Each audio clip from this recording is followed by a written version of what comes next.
স্বাগত। এখন জনপদের সঙ্গে আছি আমি তাসওয়ার নাফি। নতুন বছরে কক্সবাজারগামী পর্যটকদের জন্য সুখবর। ফেব্রুয়ারিতেই চট্টগ্রাম কক্সবাজার রুটে আরও 2টি ট্রেন চালু, পর্যায়ক্রমে রেল নেটওয়ার্কের সাথে যুক্ত হবে পর্যটন শহর।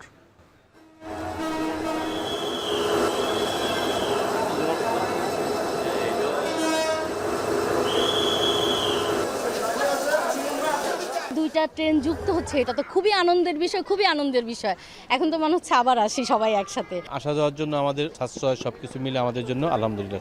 স্পেশাল ট্রেনটা এখন একটা স্থায়ী ট্রেন হিসাবে সৈকত এবং প্রবাল এক্সপ্রেস নামে এটা 2বার যাবে 2বার আসবে, অর্থাৎ 4টা ট্রেন আরও এক্সট্রা আমাদের হবে। যে ট্রেনগুলো চট্টগ্রাম পর্যন্ত আসে, আন্তনগর, তুলনা, মহানগর, গদুলি, এই ট্রেনগুলো পর্যায়ক্রমে কক্সবাজার পর্যন্ত এক্সটেন্ড হওয়ার সম্ভাবনা রয়েছে।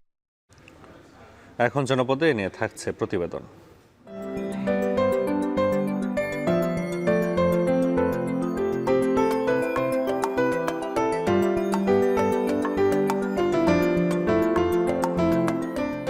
বছর ধরে আমাদের বিমান চলাচল এখানে চালু হয় নাই। সকল ক্ষেত্রেই এই বিমানবন্দর হওয়ার পর বগুড়া ব্যাপক প্রসার লাভ করবে। এখানে সরকারের এটা করা উচিত। এটা করলে দেশের ব্যালেন্স ডেভেলপমেন্টের অনেকটা কভার করবে। ছোট ক্ষুদ্র মাঝারি বড় শিল্প আছে, সেগুলোর আমাদের এক্সপোর্ট আরও বেড়ে যাবে। বিমানবন্দরে গেলে বিভিন্ন বাইরে আসবে, স্বল্প সময়ে তারা আসতে পারবে। বেসামরিক বিমান চলাচলের সম্ভাবনার দুয়ার খুলেছে বগুড়ায়। গতি বাড়বে শিল্প খাতে, বলছেন স্থানীয়রা। সুযোগ হবে আন্তর্জাতিক ক্রিকেট আয়োজনের। এ নিয়ে প্রতিবেদন থাকছে এখন জনপদে। তবে শুরুতেই চট্টগ্রাম কক্সবাজার রুটে রেল চলাচলের প্রসঙ্গ। নতুন বছরে কক্সবাজারগামী পর্যটকদের জন্য সুখবর নিয়ে এলো বাংলাদেশ রেলওয়ে। ফেব্রুয়ারির প্রথম সপ্তাহে চট্টগ্রাম কক্সবাজার রুটে চলাচল শুরু করবে প্রবাল ও সৈকত নামে 2টি নতুন ট্রেন। যাত্রাপথে থামবে 8টি স্টেশনে। এতে প্রতিদিন প্রায় 3000 যাত্রী যাতায়াতের সুযোগ পাবেন। রেল কর্তৃপক্ষ বলছে, ভবিষ্যতে পুরো দেশের রেল নেটওয়ার্ককে কক্সবাজারকে যুক্ত করার পরিকল্পনা চলছে। কক্সবাজার প্রতিনিধি মন্তোষ বেতজ্ঞকে সাথে নিয়ে কাজী মাহফুজের প্রতিবেদন। সমুদ্রের উত্তাল জলরাশি কিংবা পৃথিবীর দীর্ঘতম সমুদ্র সৈকত পর্যটকদের টানে মন্ত্রমুগ্ধের মতো। ছুটির দিন হলে তাই লাখো দর্শনার্থীর ঢল নামে সমুদ্রনগরী কক্সবাজারে। সড়কপথে পর্যটকের চাপ কমাতে 2023 সালের 1 ডিসেম্বর ঢাকা কক্সবাজার রুটে প্রথমবারের মতো ট্রেন চলাচল শুরু হয়। ঢাকা থেকে 2টি ও চট্টগ্রাম থেকে বিশেষ একটি ট্রেন চালিয়ে 1 বছরে নতুন এই রুটে রেলওয়ের গড় আয় 80 কোটি টাকারও বেশি, যা এরই মধ্যে রেলওয়ের সবচেয়ে লাভজনক ও জনপ্রিয় রুটের স্বীকৃতি পেয়েছে। চাহিদা বাড়তে থাকায় চট্টগ্রাম থেকে স্থায়ীভাবে চালু হচ্ছে প্রবাল ও সৈকত নামে নতুন আরও 2টি ট্রেন। সবকিছু ঠিক থাকলে আগামী মাসের প্রথম সপ্তাহে চট্টগ্রাম কক্সবাজার রুটে যাতায়াত শুরু করবে ট্রেন 2টি। এতে মাত্র 4 ঘন্টায় যাওয়া যাবে কক্সবাজার। পর্যটকদের সুবিধার জন্য ট্রেনে থাকছে খাবারের বগিও। গত 1 বছরের বেশি সময় ধরে আমরা ঢাকা থেকে ইন্টারসিটি ট্রেন চালাচ্ছিলাম এবং গত বছর ঈদ থেকে আমরা স্পেশাল ট্রেন চালাচ্ছিলাম। সেটা এখন স্পেশাল ট্রেনটা এখন একটা স্থায়ী ট্রেন হিসাবে সৈকত এবং প্রবাল এক্সপ্রেস নামে এটা 2বার যাবে 2বার আসবে, অর্থাৎ 4টা ট্রেন আরও এক্সট্রা আমাদের হবে। রেলওয়ে সূত্র জানায়, নতুন ট্রেন 2টির প্রতিটিতে 16টি বগি ও 743টি আসন থাকবে। শীতাতপ নিয়ন্ত্রিত না হলেও ট্রেনে কেবিন, শোভন ও প্রথম শ্রেণীর এই 3 ধরনের টিকিটের ব্যবস্থা রাখা হয়েছে। আগামীতে সিলেট, ময়মনসিংহ সহ দেশের আরও কিছু রুটের ট্রেন কক্সবাজারের সাথে যুক্ত হবে বলে আশা রেলওয়ে কর্তৃপক্ষের। সিলেট থেকে একটি ট্রেন দিলে চলাচল করলে ভালো হয়। ময়মনসিংহ থেকে দেওয়া যেতে পারে। ঢাকার থেকেও আরও ট্রেন সংখ্যা বৃদ্ধি করা যায়। এবং যে ট্রেনগুলো চট্টগ্রাম পর্যন্ত আসে, আন্তনগর, তুলনা, মহানগর, গদুলি, এই ট্রেনগুলো পর্যায়ক্রমে কক্সবাজার পর্যন্ত এক্সটেন্ড হওয়ার সম্ভাবনা রয়েছে। কক্সবাজারমুখী যাতায়াতের বাহন হিসেবে পর্যটকদের প্রথম পছন্দ ট্রেন। এ কারণে ট্রেনের টিকিটের চাহিদাও থাকে তুঙ্গে। অনলাইনে সার্ভার চালুর পর মুহূর্তেই শেষ হয়ে যায় সব টিকিট। তাই নতুন ট্রেন চালুর উদ্যোগকে সাধুবাদ জানিয়েছে পর্যটকরা। দুইটা ট্রেন যুক্ত হচ্ছে, এটা তো খুবই আনন্দের বিষয়, খুবই আনন্দের বিষয়। এখন তো মনে হচ্ছে আবার আসি সবাই একসাথে। আসা যাওয়ার জন্য আমাদের অনেক টাইম কমে, সাশ্রয় সব কিছু মিলে আমাদের জন্য আলহামদুলিল্লাহ খুব সুন্দর। নতুন ট্রেন আরও বেশি থাকা দরকার, কারণ এটাতে এত বেশি চাপ যে আমরা 1 মাস আগেও টিকিট পাই নাই। নতুন ট্রেন দুটির একটি সকাল 6:30টায় ও অন্যটি বিকেল 3:10 চট্টগ্রাম থেকে কক্সবাজারে যাত্রা করবে। ফিরতি পথে কক্সবাজার স্টেশন থেকে ছাড়বে সকাল 10:20 ও রাত 8টায়। যাত্রাপথে 16 শহর, জানালীহাট, পটিয়া, দোহাজারী, সাতকানিয়া, চকরিয়া, ডোলাহাজারা ও রামু স্টেশনে থামবে ট্রেন দুটি। এতদিন ঢাকা থেকে কক্সবাজারমুখী দুটি পর্যটকবাহী ট্রেন যাতায়াত করত। চট্টগ্রাম থেকে স্থায়ী কোনো ট্রেন না থাকায় আক্ষেপ ছিল এ অঞ্চলের মানুষের। তবে সাম্প্রতিক সময়ে যে ট্রেন দুটি চালু হচ্ছে এর মধ্য দিয়ে সেই আক্ষেপ দূর হবে। শুধু তাই নয়, এই ট্রেন দুটি বিভিন্ন স্টেশনে থামার কারণে সড়ক পথে কমবে যাত্রী চাপ। কাজী মাহফুজ, এখন চট্টগ্রাম।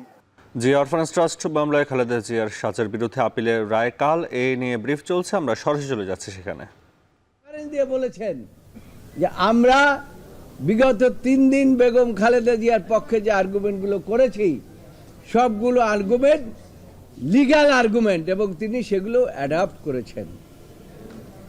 তাই আমরা আশা করি এবং আগামীকালকে যেহেতু এই মামলার রায়ের দিন ধার্য হয়েছে, আমরা আশা করি আগামীকালকে আমাদের দেশনেত্রী, বাংলাদেশের গণমানুষের নেত্রী, 3 বারের প্রধানমন্ত্রী এবং আশা করি আগামীতে ভবিষ্যতেও আল্লাহর রহমতে আল্লাহ তাকে যদি বাঁচিয়ে রাখবেন ইনশাআল্লাহ, এবং তিনি এই দেশের ক্ষমতায় আবার ফিরে আসবেন আল্লাহর রহমতে ইনশাআল্লাহ, এটা আমরা আশা করি। এবং আগামীকালকে আল্লাহর রহমতে ন্যায় বিচার পাবো, এই আদালত থেকে, দেশের সর্বোচ্চ আদালত থেকে আমরা ন্যায় বিচার পাব এবং তিনি সহ অন্যান্যরা খালাস পাবেন। এটাই হচ্ছে আজকের এখানের আদেশ মোতাবেক আগামীকালকে জাজমেন্টের দিন ধার্য আছে। আমাদের কায়সার কামাল সাহেব অনেকগুলো নোট করেছেন আজকের আর্গুমেন্টের, সেই সম্পর্কে কিছু যদি না বলে তাহলে পরে এটা অসম্পূর্ণ থেকে যাবে। অনেকগুলো বিষয় তিনি নোট করেছেন এবং শুধু নোটই করেননি, বলেছেন শাহজাহান সাহেবের আর্গুমেন্টে গিয়ে তিনি সেখানে কিছু উল্লেখ করেছেন। বলেন, হ্যাঁ বলতেছি না না ধন্যবাদ। জি তো ভয়েস হেভি বাড়ছে, ইয়াং ভয়েস। আচ্ছা আমি তো টেবিলটা তো সরাই দিন না, তাহলে তো হয় না না সাফ থাকবে, জানো মাঝখানে সাফ থাকবে। অসংখ্য ধন্যবাদ। আসলে আমাদের senior counsel, senior advocate Joynal Abedin স্যারের কাছ থেকে আপনারা ব্রিফিং শুনেছেন। বাস্তবতা হচ্ছে যে এই কেসটা একটা বাংলাদেশের ইতিহাসে অনন্য নজিরের কেস। আমরা কোর্টে মাননীয় আদালতের সাবমিশন রেখেছি malicious prosecution. Malicious prosecution sir বলেছেন নোটের কথা। ম্যালিশিয়াস প্রসিকিউশন হচ্ছে কোনো একটা মামলা যে মামলাই চলতে পারে নাই, বাট অসৎ উদ্দেশ্যে সেই মামলাটা দায়ের করা। ফ্যাসিস্ট হাসিনা সরকার ম্যালিশিয়াসলি মামলা দায়ের করে ক্ষান্ত থাকেনি। দেশনেত্রী বেগম খালেদা জিয়া, তার দল এবং ভারপ্রাপ্ত চেয়ারম্যান জনাব তারেক রহমান সাহেব, মরহুম আরাফাত রহমান কোকো সাহেব, অর্থাৎ জিয়া পরিবারকে ভিকটিম করার জন্য ম্যালিশিয়াসলি এই মামলাটা দায়ের করা হয়েছিল। মামলা দায়ের করা হয়েছিল আউট অফ পলিটিক্যাল গ্রাজ, ব্যক্তিগত জিঘাংসা, রাজনৈতিক প্রতিহিংসার কারণে মামলা দায়ের করা হয়েছিল। দুঃখজনকভাবে এই মামলায় তথাকথিত মাদ্রাসা কোর্ট দ্বারা অভিযুক্ত হয়েছেন দেশনেত্রী বেগম খালেদা জিয়া এবং বিএনপির ভারপ্রাপ্ত চেয়ারম্যান জনাব তারেক রহমান সাহেব। আইনের শাসনে বিশ্বাসী, সেই জন্যই দেশনেত্রী বেগম খালেদা জিয়া আইন ফলো করে সেই দিন স্যার বলেছেন 8ই ফেব্রুয়ারি 2018 সনে বেগম খালেদা জিয়াকে জেলখানা নেওয়া হয়েছিল। কোন জেলখানায়? 200 বছরের পুরনো একটা বাড়ি, যে বাড়িতে অন্য কোনো বন্দী ছিল না। রাজনৈতিক জিঘাংসা প্রতিহিংসাটা এই পর্যায়ে ছিল, বেগম খালেদা জিয়াকে সলিটারি কনফাইনমেন্টে দেয়া হলো। বগুড়ার সম্ভাবনার দোয়ার খুলেছে বেসামরিক বিমান চলাচলে। টাকার যোগান থাকলে 1 থেকে 1.5 বছরের মধ্যে আভ্যন্তরীণ বিমান চলাচল শুরু করবে বিমান বাহিনী প্রধানের এমন আশ্বাসের খবরে খুশি বগুড়াবাসী। অভ্যন্তরীণ বিমানের সাথে কার্গো বিমান ওঠানামা করলে বগুড়ার কৃষি শিল্প সমৃদ্ধ হবে এমনটি মনে করছেন উন্নয়ন অংশীদারিরা। বিস্তারিত মাজেদুর রহমানের প্রতিবেদনে ছবি তুলেছেন সাইফুল ইসলাম সাগর। বগুড়ায় বিমানবন্দর স্থাপনে উদ্যোগ নেওয়া হয় 1987 সালে। নানান জটিলতায় সে উদ্যোগ ভাটা পড়লে 1991-96 মেয়াদে বিএনপি সরকারের শেষ দিকে বগুড়ায় বিমানবন্দর স্থাপনের নীতিগত সিদ্ধান্ত হয়। 22 কোটি টাকার একটি প্রকল্প অনুমোদন দেয় সরকার। 1995 সালে সদর উপজেলার এরুলিয়া এলাকায় বগুড়া নৌকা আঞ্চলিক মহাসড়কের পাশে 110 একর জমি অধিগ্রহণ করা হয়। কাজ শেষ হয় 2000 সালে। এরপর প্রায় 2 যুগ ধরে পাইলট প্রশিক্ষণ স্কুল হিসাবে বিমান বাহিনী এই বিমানবন্দরটি ব্যবহার করছে। তবে এবার সামরিক ও বেসামরিক উভয় বিমান উঠবে এই বিমানবন্দর থেকে। বিমান বাহিনী প্রধানের এমন আশ্বাসে খুশি বগুড়াবাসী। স্টেডিয়ামকে কেন্দ্র করেই সব কিছু গড়ে উঠেছিল, কিন্তু 17 বছর ধরে আমাদের বিমান চলাচল এখানে চালু হয় নাই। ব্যবসা বাণিজ্য, শিল্প, কলকারখানা, সাংস্কৃতিক, খেলাধুলা সকল ক্ষেত্রেই এই বিমানবন্দর হওয়ার পর বগুড়া ব্যাপক প্রসার লাভ করবে। আমি সহ বগুড়ার প্রত্যেকটি মানুষ চাচ্ছে যে দ্রুত যেন এই বিমানবন্দরটি চালু হয়। কৃষি শিল্প ও পর্যটন উন্নয়নে এ বিমানবন্দরের দাবি ছিল বগুড়া, নওগাঁ, জয়পুরহাট সহ উত্তরাঞ্চলের কোটি মানুষের। এছাড়া আন্তর্জাতিক ক্রিকেট ম্যাচ অনুষ্ঠানে অত্যাবশ্যকীয় ছিল আকাশপথে স্বল্প সময় যাত্রা। ব্যবসা বাণিজ্য প্রসার ও দেশের সুষম উন্নয়নে বিমানবন্দরের প্রয়োজনীয়তার কথা তুলে ধরলেন বগুড়ার ব্যবসায়ী নেতা ও বেসরকারি উন্নয়ন কর্মকর্তারা। উন্নয়নের জন্য এবং অর্জন বৃদ্ধির জন্য যোগাযোগ পূর্বশর্ত। তো এখানে সরকারের এটা করা উচিত। এটা করলে দেশের ব্যালেন্স ডেভেলপমেন্টের অনেকটা কভার করবে। বগুড়ার আশেপাশে যে ডিস্ট্রিক্টগুলো আছে, যেমন আপনার জয়পুরহাট, গাইবান্ধা, সিরাজগঞ্জ, নাটোর, নওগাঁ, এই এলাকার সবারই প্রাণ দাবি। কারণ বগুড়া আপনার মিডিল পয়েন্টে ছোট ক্ষুদ্র মাঝারি বড় শিল্প আছে, সেগুলোর আমাদের এক্সপোর্ট আরও বেড়ে যাবে। বিমানবন্দরে গেলে বিভিন্ন বাইরে আসবে, স্বল্প সময়ে তারা আসতে পারবে। বগুড়ার এয়ারফিল্ডে রানওয়ে রয়েছে 4600 ফুট। আভ্যন্তরীণ ছোট আকারে বিমান চলাচলের জন্য প্রয়োজন 6000 ফুট এবং আন্তর্জাতিক বড় বিমান চলাচলে রানওয়ে দরকার 8000 থেকে 10000 ফুট। মাজেদুর রহমান, এখন বগুড়া।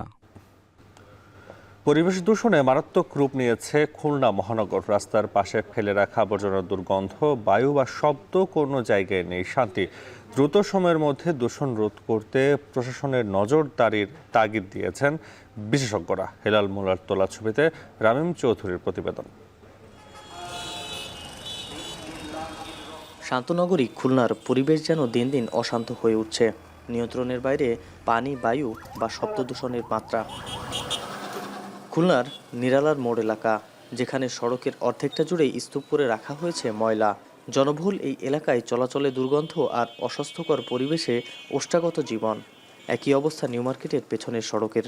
রাস্তার পাশে আবর্জনা রাখায় দুর্গন্ধে অচল ব্যবসা বাণিজ্য। এছাড়া নগরীর রূপসাঘাট থেকে শিববাড়ি মোড় পর্যন্ত বিভিন্ন জায়গায় চোখে পড়বে একই চিত্র।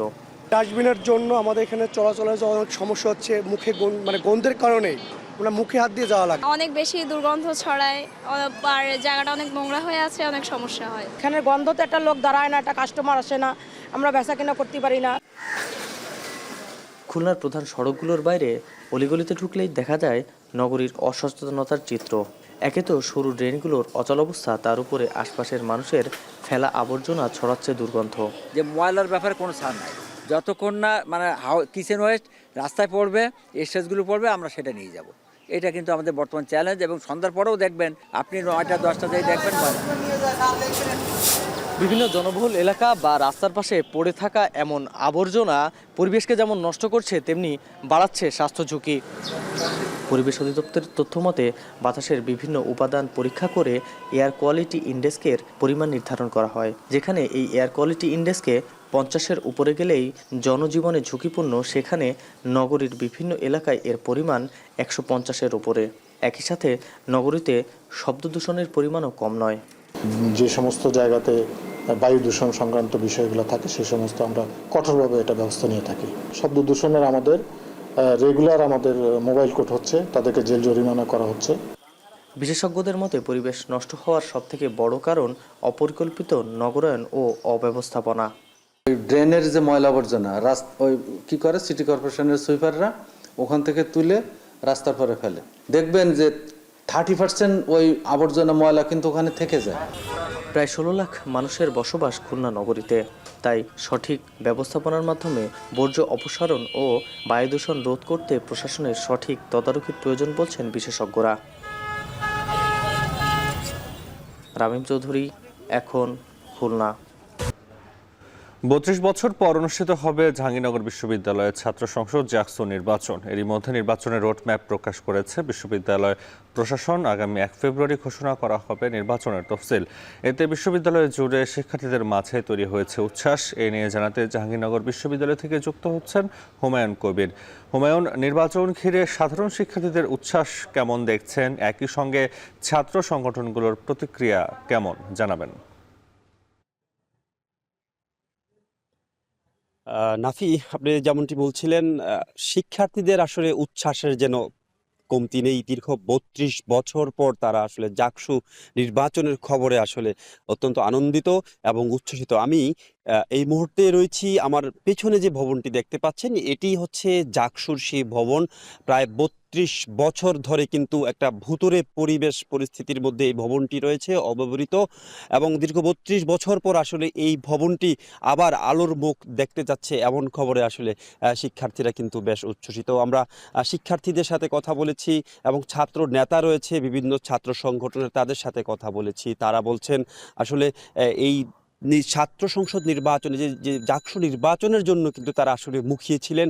দীর্ঘ 1992 সালে সর্বশেষ আসলে জাকসু নির্বাচন অনুষ্ঠিত হয়েছে এবং পরে 1993 সালের 29 জুলাই একজন ছাত্রের বহিষ্কারের ঘটনায় কিন্তু শিক্ষক এবং ছাত্রদের সাথে তুমুল সংঘর্ষের ঘটনা ঘটে। পরে কিন্তু তৎকালীন যে প্রশাসন ছাত্র সংসদ নির্বাচন বন্ধ করে দেয়। তারপর কিন্তু আর আসলে আলোর মুখ দেখিনি এই জাকসু নির্বাচন। শিক্ষার্থীরা কিন্তু ইতিমধ্যে অনেক আন্দোলন সংগ্রাম করেছে, আসলে তাদের কোনো আন্দোলন সংগ্রামী কিন্তু কাজে আসেনি। সর্বশেষ পরিবর্তিত পরিস্থিতিতে আসলে বৈষম্যবিরোধী ছাত্র আন্দোলনের পর নতুন পরিবর্তিত পরিস্থিতিতে কিন্তু শিক্ষার্থী, আমরা দেখেছি জাহাঙ্গীরনগর বিশ্ববিদ্যালয়ের একাধিক শিক্ষার্থী কিন্তু অনশনে বসেছিলেন এবং আন্দোলন করেছিলেন, এবং সেই শেষ আন্দোলনের ফসল হিসাবে কিন্তু জাহাঙ্গীরনগর বিশ্ববিদ্যালয় প্রশাসন নির্বাচনের রোডম্যাপ ঘোষণা করেছে 30 ডিসেম্বর, এবং 31 ডিসেম্বর কিন্তু নির্বাচন কমিশন গঠন করেছে এবং 10 জানুয়ারি কিন্তু একটি খসড়া ভোটার তালিকাও তারা প্রকাশ করেছে, আপনি যেমনটি বলছিলেন, এবং 1 ফেব্রুয়ারি কিন্তু নির্বাচনী তফসিলও ঘোষণা করা হবে। সব মিলিয়ে আসলে জাকসু নির্বাচন নিয়ে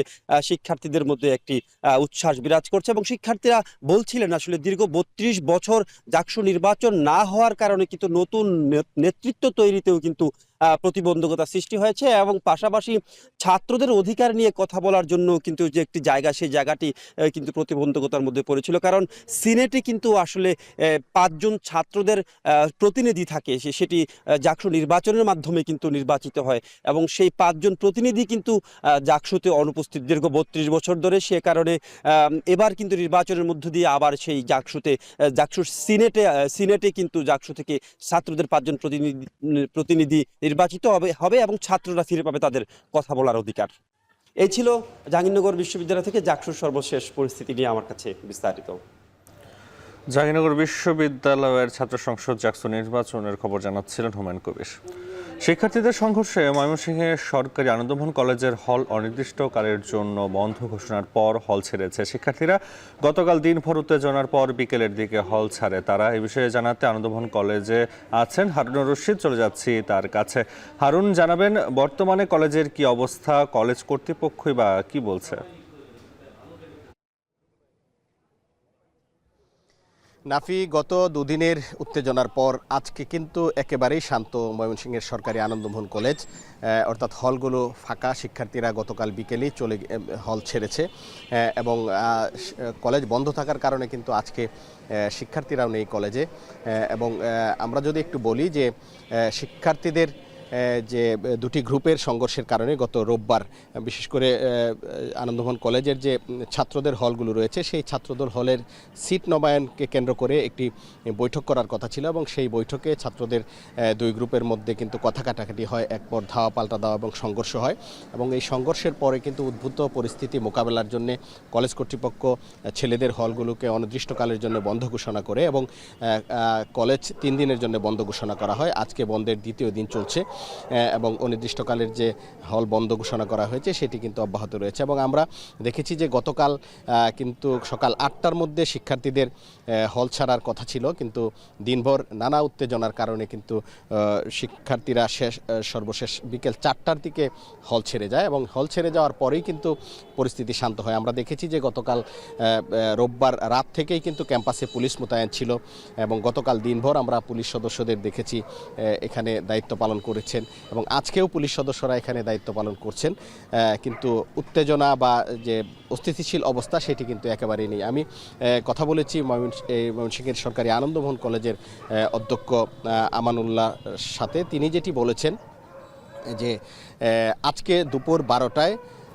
কলেজের অধ্যক্ষের কার্যালয়ে একটি একাডেমিক কাউন্সিলের মিটিং হবে এবং এই মিটিংয়ে মূলত গত দুদিনের যে ঘটনা প্রবাহ এগুলো নিয়ে বিস্তারিত আলোচনা হবে এবং করণীয় নির্ধারণ হবে। এবং আমরা জানতে পেরেছি যে আজকের এই মিটিং থেকে একটি তদন্ত কমিটিও গঠন করা হবে, অর্থাৎ রোববারের যে ঘটনা এবং পরবর্তীতে যে ঘটনা প্রবাহ রয়েছে এগুলো তদন্তের জন্য একটি কমিটি গঠন করা হবে এবং শিক্ষকদের দিয়ে এটি আমরা জানতে পেরেছি। তবে হলগুলো বন্ধ রয়েছে, হলে কিন্তু শিক্ষার্থীরা নেই, তবে মেয়েদের হলগুলো খোলা আছে এবং মেয়েরা হলে এখনও অবস্থান করছেন এবং তাদের স্বাভাবিক যে কার্যক্রম সেটি চলছে এবং যে কলেজের যে অন্যান্য প্রশাসনিক কার্যক্রম বা পরীক্ষা সেগুলো কিন্তু চলছে। তো এই ছিল আমার কাছে ময়মনসিংহ থেকে সর্বশেষ। ময়মনসিংহের সরকারি আনন্দমোহন কলেজের হল অনির্দিষ্টকালের বন্ধ হওয়ার পর সেখানকার বিস্তারিত জানাচ্ছিলেন সহকর্মী হারুনুর রশিদ। এদিকে রাজশাহীতে যুবদলের উদ্যোগে শুরু হয়েছে শীত বস্ত্র বিতরণ। সেখানে প্রধান অতিথি হিসেবে উপস্থিত থেকে কথা বলছেন বিএনপির সিনিয়র যুগ্ম মহাসচিব রুহুল কবির রিজভী। আমরা যুক্ত হব সেখানে। মানুষ বা ভোটাররা সেখানে যায়নি, তো এগুলো তিনি কেন করেছিলেন? এগুলো করেছেন, এই বাংলাদেশটা ছিল তার কাছে টাকার খনি।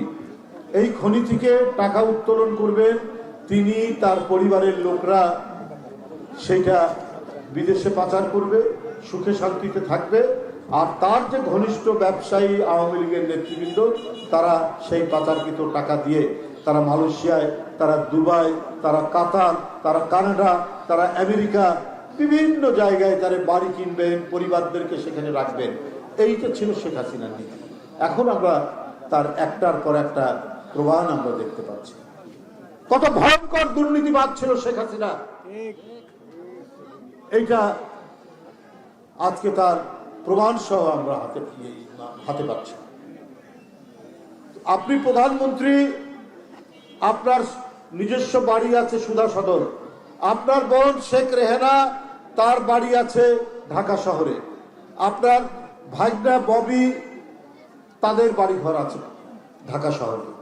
আপনার সরকারের নীতিমালা অনুযায়ী আপনি যদি ঢাকার রাজুকে আপনার যদি নিজস্ব বাড়ি, ফ্ল্যাট অথবা আবাসন থাকে, আপনি আর কোনো সরকারি প্লট আপনি বরাদ্দ পাবেন। কিন্তু শেখ হাসিনা তার অবৈধ ক্ষমতার কাজে লাগিয়ে 60 কাঠা পূর্বাচলে তিনি জমি নিয়েছেন তার ভাগনা ভাগ্নির নামে, প্রত্যেকে 10 কাঠা করে পেয়েছে, কোনো আইন কানুনের তোয়াক্কা করেননি। তো উনি ক্ষমতা ছাড়বেন কেন? উনি তো ক্ষমতা ধরে রাখার চেষ্টা করবেন।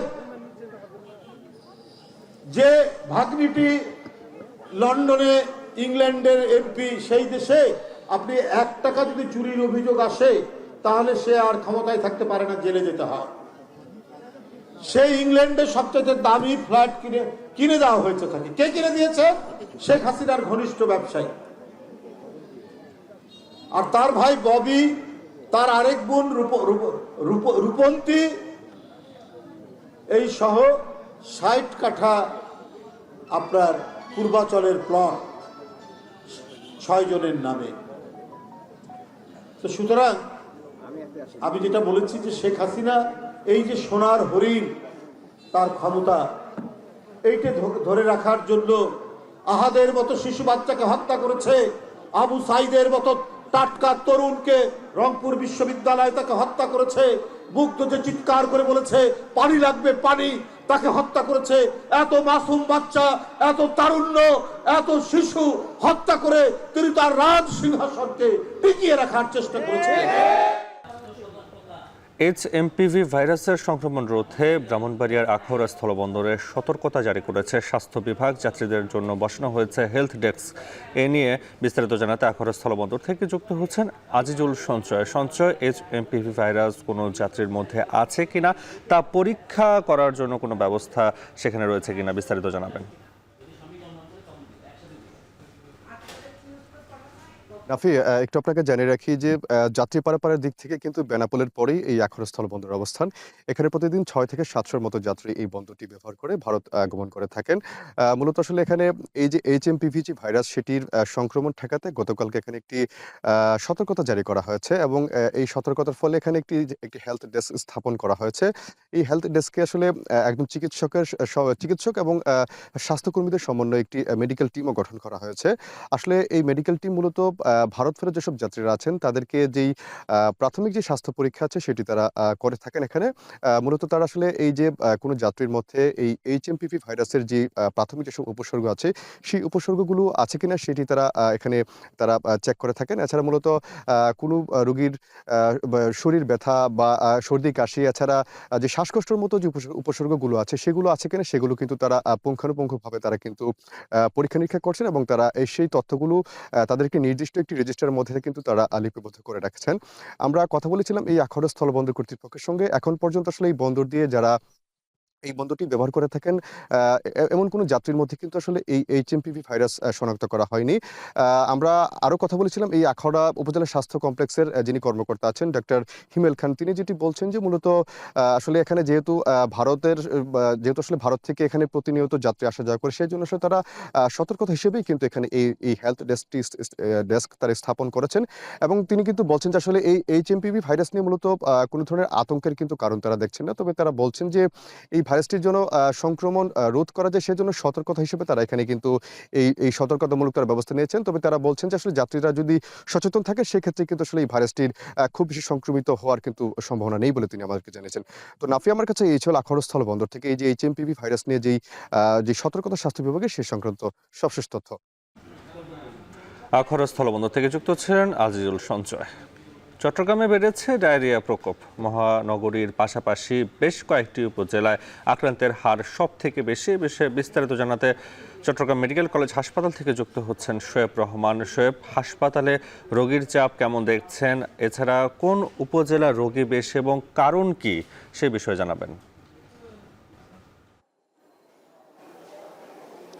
রাফি, চট্টগ্রাম মেডিকেল কলেজ হাসপাতালে আমরা এসে যেটি দেখতে পেয়েছি, যারা আক্রান্ত হচ্ছেন তার মধ্যে বেশিরভাগই হচ্ছে শিশু এবং এখানে আমরা দেখেছি মহানগরের বেশ কিছু এলাকা থেকে রোগীরা এসেছেন। তবে চট্টগ্রাম সিভিল সার্জনের যেই তথ্য, সেই তথ্য বলছে চট্টগ্রামের পটিয়া এবং বাঁশখালী, হাটহাজারী, আনোয়ারা, ফটিকছড়ি এই যে 5টি উপজেলা রয়েছে, সেই 5টি উপজেলার যারা আক্রান্ত হচ্ছেন সেই সংখ্যাটাই সবচেয়ে বেশি এবং তারা উপজেলা স্বাস্থ্য কমপ্লেক্সের পাশাপাশি চট্টগ্রাম জেনারেল হাসপাতাল, চট্টগ্রাম মেডিকেল কলেজ হাসপাতাল এবং সেই সাথে চট্টগ্রামে বিশেষায়িত মা ও শিশু জেনারেল হাসপাতালে চিকিৎসা নিচ্ছেন। এবং চিকিৎসকরা যেটি বলছেন, মূলত এই সময়টাতে ভাইরাসজনিত কারণে শিশুরা ডায়রিয়াতে আক্রান্ত হচ্ছেন এবং যারা অভিভাবকরা রয়েছেন তারা এই বিষয়টিকে খুব একটা গুরুত্ব না দেওয়ার কারণে অনেকটা শেষ মুহূর্তে এসে রোগীরা হাসপাতালে ভর্তি হচ্ছেন বলে চিকিৎসকরা জানাচ্ছেন। এবং সেই ক্ষেত্রে রোগীদের বাসায় থাকতেই ছোট শিশু যারা রয়েছেন তাদের বেশিরভাগের জ্বর কিংবা বমি এ ধরনের কিন্তু আরও নানান যে জটিলতা সেগুলো শুরু হয়ে যাচ্ছে। এবং চিকিৎসকরা বলছেন যে যখন কোনো শিশুর চোখের নিচে কালো হয়ে যায় এবং যখন তার প্রস্রাব কমে যায় তখনই আসলে ডিহাইড্রেশন মারাত্মক পর্যায়ে গেছে বলে বোঝা যায় এবং সেইটি হওয়ার আগেই রোগীকে হাসপাতালে নিয়ে আসার জন্য কিন্তু তারা বিশেষ সতর্কতা দিয়েছেন এবং একই সাথে বলছেন যে যারা আক্রান্ত হচ্ছেন তাদেরকে প্রচুর পরিমাণে স্যালাইন এবং সেই সাথে তরল খাবার খেতে হবে। যেহেতু শিশুরা আসলে সেভাবে অসুখ হলে খেতে চায় না, সেই ক্ষেত্রে তাদেরকে তরল খাবার খাওয়ানো কিংবা স্যালাইন খাওয়ানোটা বেশ কষ্টসাধ্য। আমরা দেখেছি হাসপাতালে যারা ভর্তি হয়েছেন তাদের অনেককেই কিন্তু যে ব্যাগের মাধ্যমে যে ওআরএস বা স্যালাইন রয়েছে সেই স্যালাইন কিন্তু শরীরে পুশ করা হচ্ছে, এভাবে চিকিৎসা চলছে। এবং আমরা দেখেছি যারা রোগীরা আসেন তারা গড়ে 3 থেকে 4-5 দিন কিংবা 6 দিন পর্যন্ত কিন্তু হাসপাতালে থাকছেন এবং আসার পরে বমিটা মূলত খুব দ্রুত তাদের সেরে যাচ্ছে, কিন্তু পাতলা পায়খানা যেটি রয়েছে সেটি কিন্তু খুব একটা দ্রুত সেরে উঠছে না। এবং একই সাথে চট্টগ্রাম মেডিকেল কলেজ হাসপাতালে যে সকল রোগীরা ভর্তি রয়েছেন তাদের স্বজনদের সাথে আমরা কথা বলেছি, শিশুদের বাবা মা অভিভাবকদের সাথে আমরা কথা বলেছি। তারা বেশ অভিযোগ করেছেন যে এখানকার হাসপাতালের যে ওয়ার্ডটিতে বা যে ইউনিটিতে তাদেরকে রাখা হয়েছে সেটি যথেষ্ট অস্বাস্থ্যকর কিংবা নোংরা পরিবেশ এবং সেই কারণেই মূলত তারা আসলে ক্ষোভ প্রকাশ করছেন এবং একই সাথে নার্সদের যেই ভাবে সেবা দেওয়ার কথা ছিল সেটিও তারা পাচ্ছেন না বলে কিন্তু অভিযোগ করেছেন। তো চট্টগ্রাম থেকে ডায়রিয়ায় আক্রান্তের এই ছিল আমার কাছে সবশেষ খবর। সাতক্ষীরায় সরবরাহ কমায় বাড়তি দামে বিক্রি হচ্ছে এলপি গ্যাস। সরকার নির্ধারিত মূল্যে 1450 টাকা হলেও ক্রেতাদের বাড়তি গুনতে হচ্ছে 80 থেকে 100 টাকা পর্যন্ত। কোম্পানি থেকে চাহিদার তুলনায় বোতলজাত এলপি গ্যাসের সরবরাহ কম থাকায় দাম বাড়তি বলছেন ব্যবসায়ীরা। এ বিষয়ে বিস্তারিত জানাতে সাতক্ষীরা থেকে যুক্ত আছেন হাসান রাজীব। রাজীব, গ্যাসের সরবরাহ কম থাকার কারণ কি? সিলিন্ডারের দরদাম কেমন দেখছেন জানাবেন। নাফে, গত রবিবার থেকে কিন্তু এখানকার যারা ব্যবসায়ী রয়েছে, বিশেষ করে যারা ডিস্ট্রিবিউটার বিভিন্ন সিলিন্ডার গ্যাস কোম্পানির, তারা যেটা অভিযোগ করছেন যে গত পরশুদিন থেকে কিন্তু এখানে তাদের যে ডিওটি নেয় কোম্পানি, সেই ডিওটি বন্ধ ছিল, যার কারণে মূলত হঠাৎ করে এই যে সংকটটি তৈরি হয়েছে। মূলত ভ্যাট বৃদ্ধির খবরে কিন্তু তারা দামটি বাড়তে পারে এমন একটি আশঙ্কা থেকে এই কোম্পানিগুলো ডিও বন্ধ রেখেছিল, এমনটি তারা জানিয়েছে।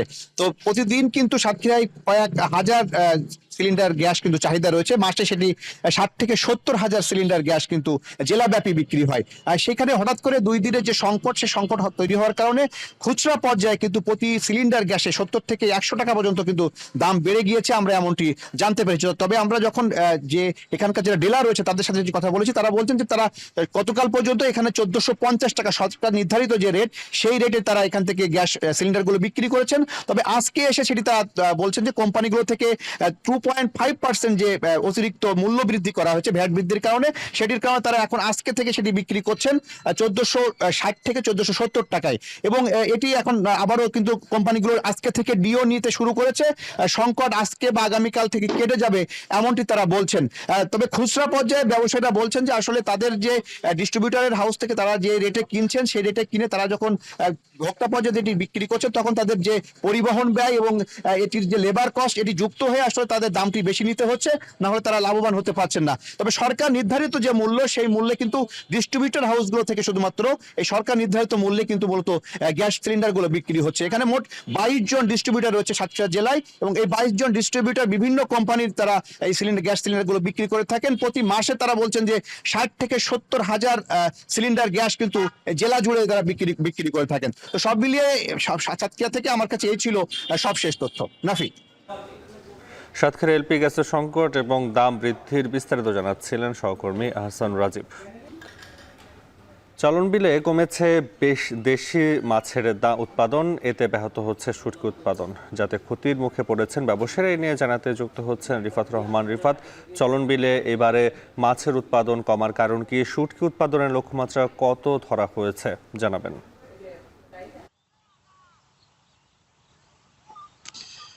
নাফি, চলন বিলের যে অধ্যুষিত এলাকাগুলোতে রয়েছে, এগুলো এলাকার যেগুলো শুটকির চাতাল রয়েছে, সেগুলো চাতালগুলোতে কিন্তু এখন শুটকি উৎপাদন চলছে। বিশেষ করে দেশীয় যেগুলো মাছ রয়েছে, দেশীয় পুঁটি মাছ, বয়েল মাছ, টাকি মাছ এবং চাদা মাছ যে রয়েছে, এই মাছগুলো শুটকি কিন্তু বেশিরভাগ এই এলাকায় তৈরি হয়ে থাকে, যেগুলো চলন বিল থেকে আহরণ করা হয়। তবে এবছর আসলে যে পরিমাণ শুটকির উৎপাদন হয় আমরা দেখেছি, এবছর তুলনামূলক অনেকটাই আমরা কম দেখতে পেয়েছি। তার কারণ হিসেবে যেটি আমরা জানতে পেরেছি যে চলনবিল অধ্যুষিত এলাকায় যেহেতু শুষ্ক মৌসুম, পাশাপাশি চলনবিল এলাকায় বিভিন্ন জাল দিয়ে যে মাছ নিধন করা হয়, বিশেষ করে দুয়ারি জালের পাশাপাশি সুতি কারেন্ট জাল দিয়ে মাছ নিধন করার কারণে কিন্তু চলনবিলের যে দেশীয় মাছগুলো রয়েছে সেগুলোর উৎপাদন কিন্তু অনেকাংশেই কমে এসেছে এবং যে স্থানীয় আড়তগুলো রয়েছে সেই আড়তগুলোতেও কিন্তু এই দেশীয় মাছের যে সরবরাহ সেটি কিন্তু অনেকটাই কমে এসেছে, যে কারণে এই যে শুটকি উৎপাদন সেটি কিন্তু অনেকটাই ব্যাহত হচ্ছে। পাশাপাশি ব্যবসায়ীরা যেটি বলছেন যে আসলে সিরাজগঞ্জের যে চলনবিলের দেশি মাছের শুটকি, এই শুটকির কিন্তু চাহিদা রয়েছে দেশের বিভিন্ন এলাকার পাশাপাশি বিশেষ করে পুঁটি যে মাছগুলো রয়েছে দেশি, এটির চাহিদা কিন্তু পার্শ্ববর্তী দেশ ভারতের কলকাতা এবং আগরতলায় কিন্তু এর চাহিদা রয়েছে, যে কারণে সৈয়দপুর থেকে পাইকাররা কিন্তু এই এলাকায় আসেন এবং এখান থেকে তারা শুটকি ক্রয় করে কিন্তু পার্শ্ববর্তী দেশে তারা সরবরাহ করে থাকেন। তবে এই যে শুটকিগুলো উৎপাদন হচ্ছে তাদের যে উৎপাদন খরচ সেই অনুযায়ী আসলে তারা কাঙ্ক্ষিত দাম পাচ্ছে না বলেও কিন্তু তারা আমাদেরকে জানিয়েছেন। আপনাকে জানিয়ে রাখি যে এই যে শুটকিগুলো উৎপাদন হয় এর মধ্যে পুঁটির যে শুটকিগুলো রয়েছে সেগুলো 200 টাকা থেকে 600 টাকা পর্যন্ত আকার ভেদে বিক্রি হচ্ছে। বোয়াল মাছের শুটকি বিক্রি হচ্ছে 1200 থেকে 1500 টাকা এবং টাকি মাছের শুটকি 1000 থেকে 1200 টাকা বিক্রি হচ্ছে এবং চান্দা যে মাছ রয়েছে সেই চাঁদা মাছের শুটকি বিক্রি হচ্ছে 600 টাকা কেজি দরে। তবে আসলে শুটকির যে পরিমাণে এখানে চাহিদা রয়েছে সেই অনুযায়ী কিন্তু এই যে আড়তগুলো রয়েছে সেগুলো দেশীয় মাছের সরবরাহ না থাকার কারণে এই যে শুটকি ব্যাহত হচ্ছে, এতে করে যে লক্ষ্যমাত্রা রয়েছে 350 মেট্রিক টন সেটি ব্যাহত হবে বলে আমাদেরকে ব্যবসায়ীরা জানিয়েছেন। তো নাফি, সিরাজগঞ্জের শুটকির চাতাল থেকে এই ছিল আমার কাছে সবশেষ। চলনবিলে কমেছে দেশি মাছের উৎপাদন এবং এতে ব্যাহত হচ্ছে শুটকি উৎপাদন, এই বিষয়ে জানাতে যুক্ত ছিলেন রিফাত রহমান। এদিকে বরিশাল বিএম কলেজে আয়োজন করা হয়েছে তারুণ্য মেলা, যেখানে অংশ নিয়েছে বিভাগের 22টি স্টল ও গ্রামীণ বিভিন্ন সামগ্রীর পাশাপাশি স্টলগুলোতে আছে বই ও পোশাক। এ বিষয়ে বিস্তারিত জানাতে বরিশাল বিএম কলেজ থেকে যুক্ত হচ্ছেন অমিত হাসান। অমিত, তারুণ্যের মেলা নিয়ে শিক্ষার্থীদের মাঝে উচ্ছ্বাস কেমন দেখছেন? মেলায় কি ধরনের পণ্য রয়েছে, বিস্তারিত জানাবেন। নাফিন, একটু প্রথমেই জানিয়ে রাখি যে বরিশাল জুড়েই কিন্তু তারুণ্যের উৎসবের নানা আয়োজন চলছে। বিভিন্ন জায়গায় ক্রীড়া প্রতিযোগিতা চলছে, খেলাধুলা ছাড়া পরিষ্কার পরিচ্ছন্ন অভিযান, এবং তারই অংশ হিসেবে বরিশাল বিএম কলেজে গতকাল থেকে শুরু হয়েছে তারুণ্য মেলা।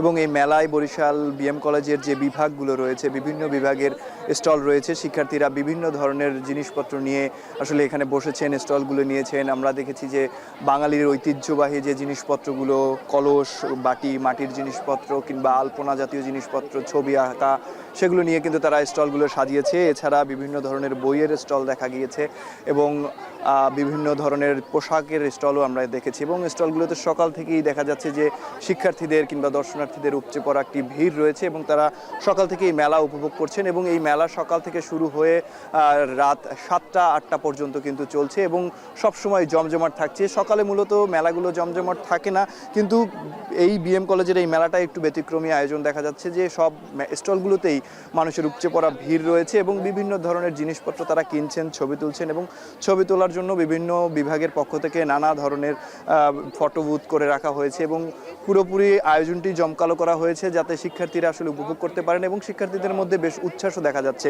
যে বরিশালের বিভিন্ন জায়গা থেকে, শুধু এখানকার শিক্ষার্থীরা নয়, বিভিন্ন জায়গা থেকেই যারা মানুষ রয়েছে, নগরবাসী রয়েছে, তারা আসছেন এবং এই মেলা উপভোগ করছেন। এই মেলায় এই স্টলগুলো ছাড়াও কিন্তু আলোচনা সভা রয়েছে এবং সাংস্কৃতিক অনুষ্ঠানের আয়োজন করা হয়েছে। বিকেল থেকেই সেই সাংস্কৃতিক অনুষ্ঠানগুলো আসলে চলমান থাকে। নানা ধরনের দেশের বিভিন্ন ধরনের দেশাত্মবোধক গান সহও আসলে নানা ধরনের আয়োজন এখানে করা হয়েছে। এবং বরিশালের এই মেলাটি আসলে সকাল থেকেই উৎসব মুখর অবস্থায় রয়েছে এবং শিক্ষার্থীরা আসছেন, তারা ছবি তুলছেন, জিনিসপত্র কিনছেন। সব মিলিয়ে বলা যায় যে উৎসব মুখের পরিবেশে পালিত হচ্ছে বরিশালের তারুণ্য মেলা। তো বরিশাল থেকে এই ছিল আমার কাছে সর্বশেষ। নাফি, বরিশালে তারুণ্য মেলার খবর জানাচ্ছিলেন অমিত হাসান। শেষ করছি এখন জনপদ। এখন টেলিভিশন ওয়েবসাইটে দেখতে ভিজিট করুন www.ekhon.tv। এছাড়া ফেসবুকে দেখতে ভিজিট করুন facebook.com/tv.ekhon এবং ইউটিউবে দেখতে ভিজিট করুন youtube.com/ekhon tv।